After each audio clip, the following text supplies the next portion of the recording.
Organization is the creation of a meaningful structure for ordering parts into a cohesive whole. In this unit, we ask students to learn strategies for organizing and prioritizing ideas and information.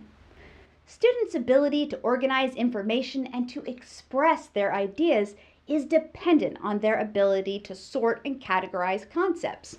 In early childhood, children are often asked to sort concrete objects by shape, color, and size. However, as they get older, they are required to sort conceptual information, a challenging process that is critical for success in school. For example, being able to identify main ideas versus details is crucial for many academic tasks, such as writing, reading comprehension, note-taking, and even studying for tests.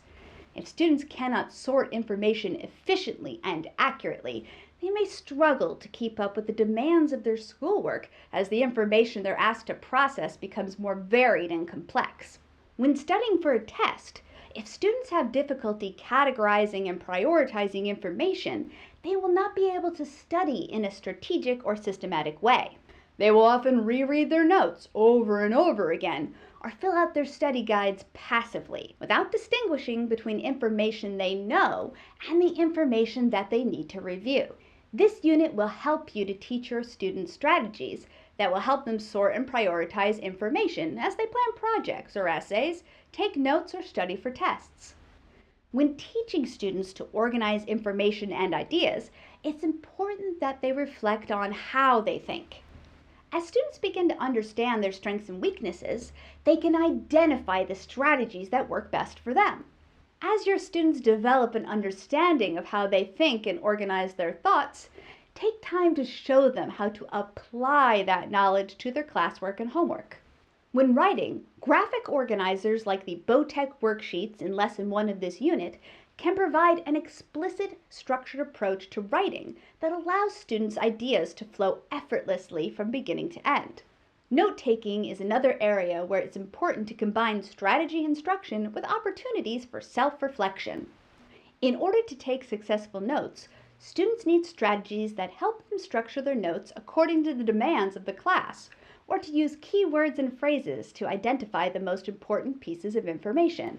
Quick tip: students should also explore ways of taking notes that closely match their personal preferences. Some students would rather take notes on a computer, while some prefer paper and pencil. Strategies like the use of abbreviations or color coding are most effective when students personalize them. Some students like to use their favorite color when highlighting the most important things they need to remember from their notes. The triple note tote strategy is a great way to help students visually understand how to organize main ideas and supporting details. This note-taking template includes a critically important third column for students to develop personalized strategies that will help them remember important information. Keep these concepts in mind as you teach the SMARTS organizing lesson plans. And if you have any questions, comments, or concerns, please contact us at info@researchild.org.